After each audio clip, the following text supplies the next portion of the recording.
There's batteries on it, yeah. Why do I feel taller? I don't know, because you are. Maybe. Yeah. Hello there, Boots Owen here. Now then. This is Andy Reynolds at The Info Works on YouTube. He's been on YouTube an awful long time, just like me. It feels like it. Yeah, sometimes. Yeah. Sometimes it feels like that's all we do. Exactly. You're just sort of doing things, and because you're interested in doing stuff, you end up doing videos about it. So our channels are full of really obscure stuff. Yeah, and a full variety of things. And about 3 years ago, I think, I was down here visiting before, and we sat down like this in the same place and made a video, and we had a bit of a giggle about how many washing machines is too many washing machines, on the basis that I seem to have far too many washing machines. But equally, Andy has a self-admitted, self-confessed man of the hoard. Is that the word? I do have a hoard of stuff that varies, and stuff that's been about... I try not to keep anything more than about 15 years. Right? And so we were talking about it, and we thought we better revisit that video, but in a spirit of, well, what's the point in the hoard? So you've already said 15 years as an idea of, and I've heard 10 years before as a useful timeline for having something. But the point of getting the thing in the first place, I reckon, is so that it's there when you need it.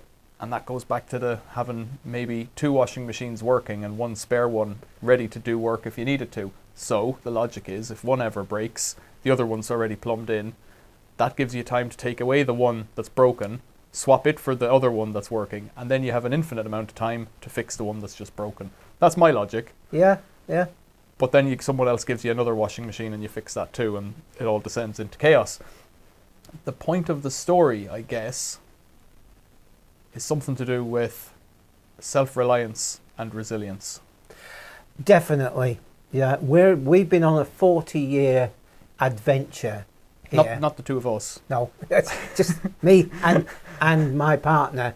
Been on a 40-year adventure, and we started off with a cottage with a demolition order on it in the corner of a cabbage field in a windswept, desolate plain.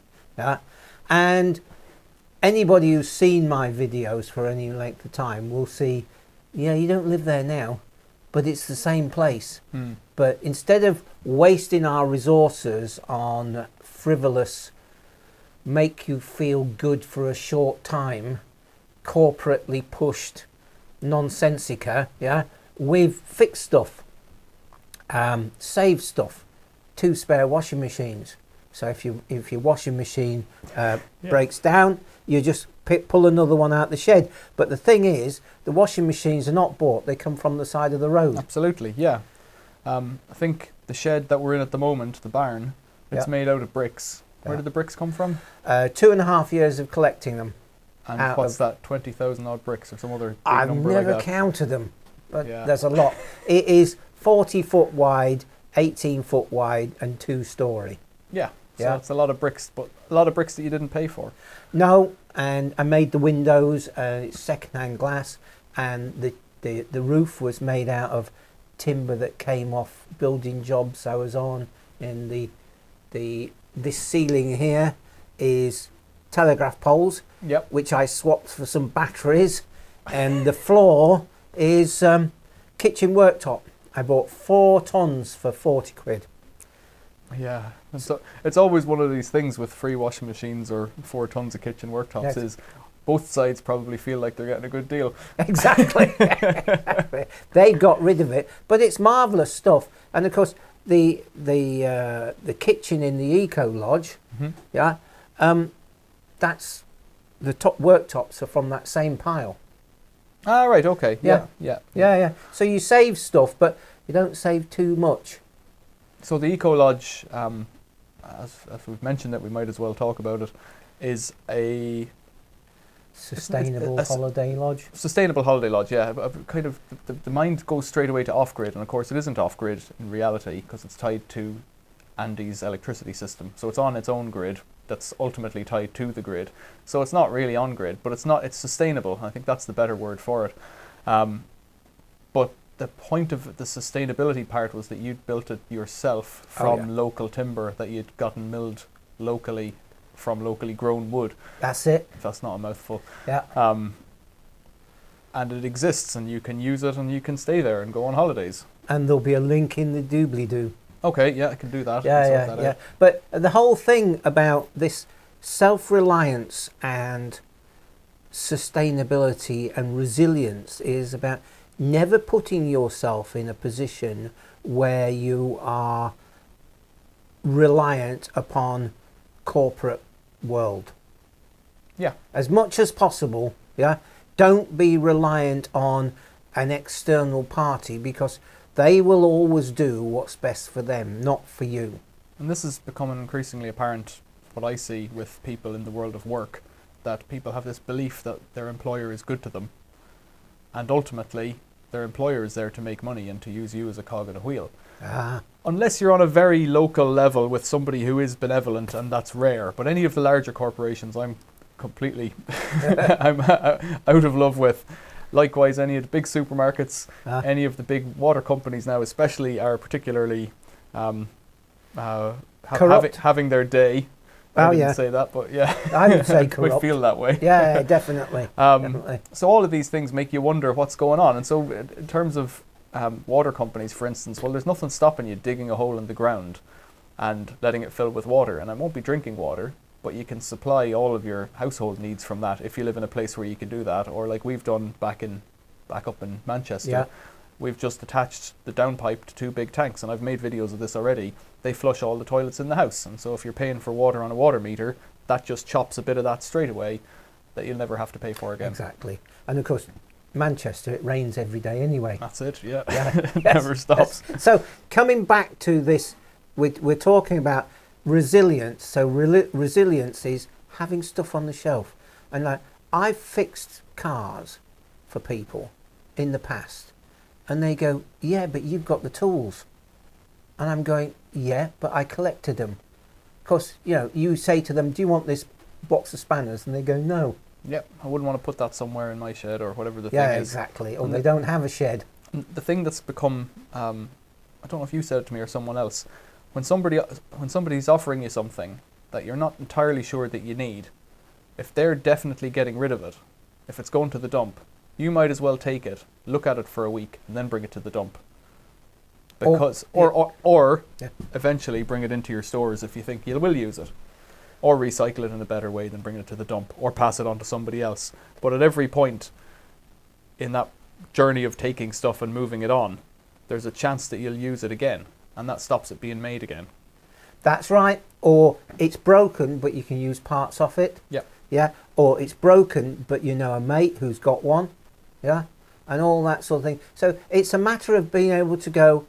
It's a very mixed combination of having parts that you've not paid for. Yep. Yeah. Being given or picked up from the scrap, not robbed. Yeah. Right. Okay. Yeah. Fair enough. So and having the time in your life to be able to do it.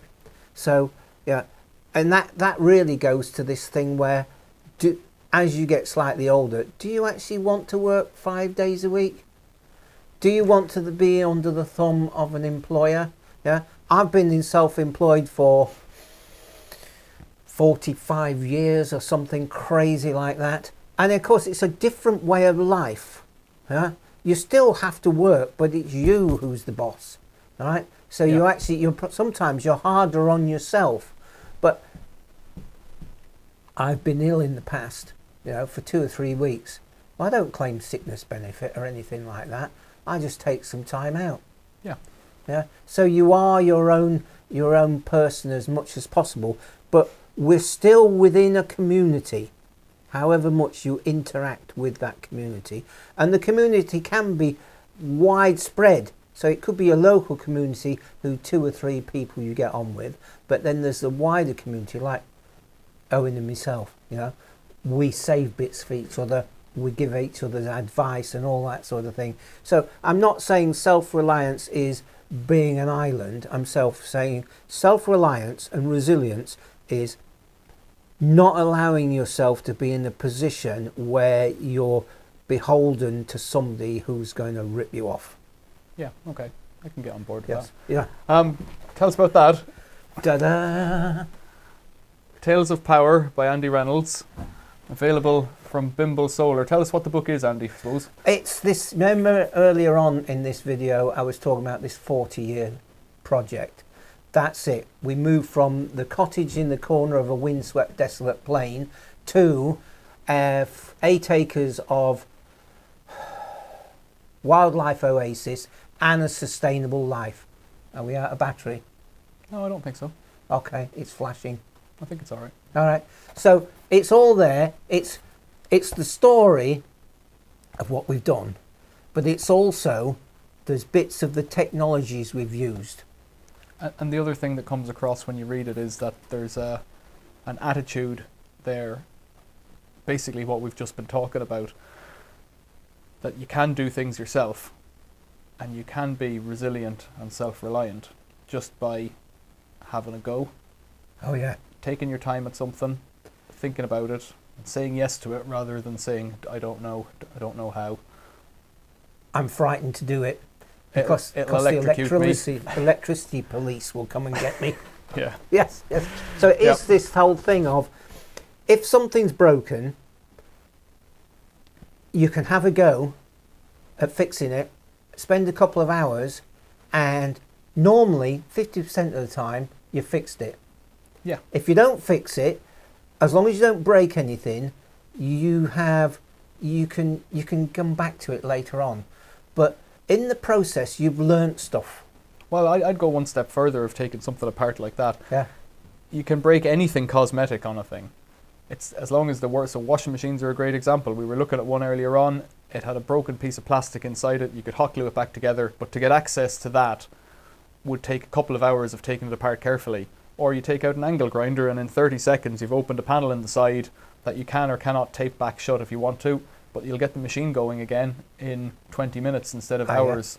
Yeah. So it doesn't, some things are functional and some things aren't. The essence of something working is not the same as the whole thing being perfect. And I think that was something I used to get hung up on when I started repairing things, was to get genuine parts to fix the machine. Whereas the reality is you can make an adapter to fit a bigger pump or a smaller pump or a different motor or whatever it is and get the thing working, because working is the objective. If it's laundry, washing laundry is the objective. If it's pumping water, you want the water to move. Exactly. The rest of it is cosmetic and irrelevant. Yeah, and the whole of the media is pushing you to imagine that your life is perfect, and there's this false expectation of happiness.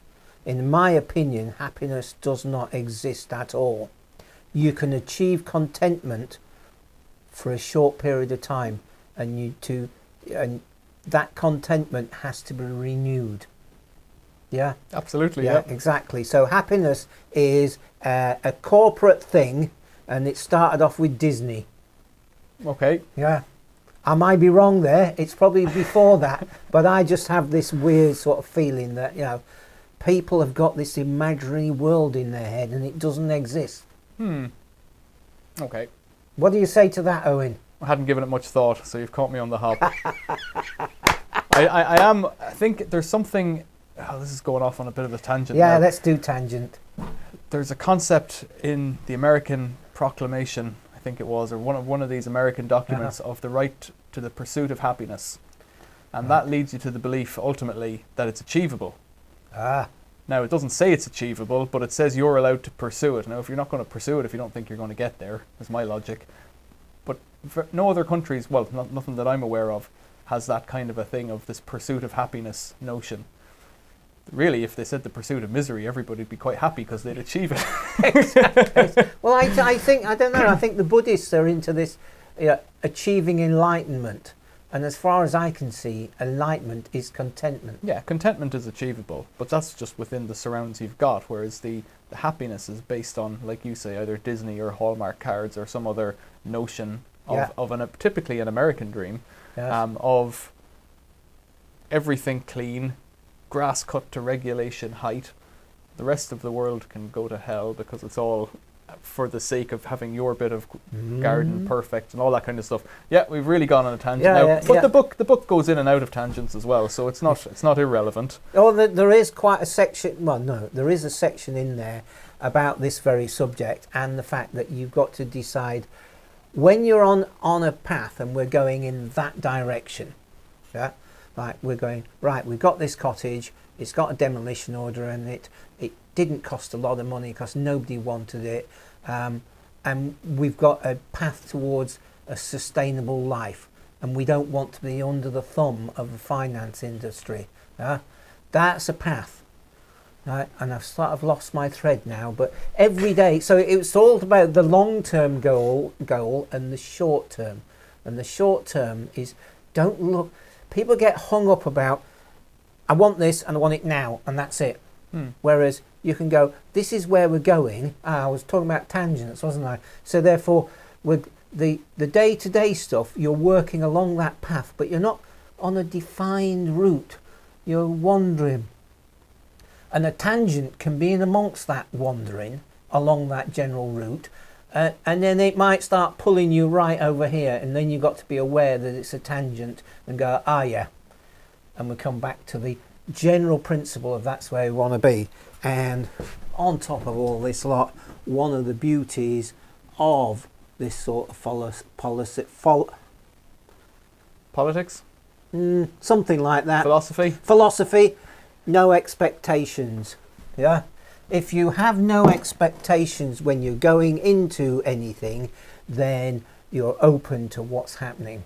If you have this fixed idea, again, I want to go there, that's it, and I ignore everything around you, then you can lose a lot of opportunities, and then you can filter those opportunities into tangents or paths with a heart.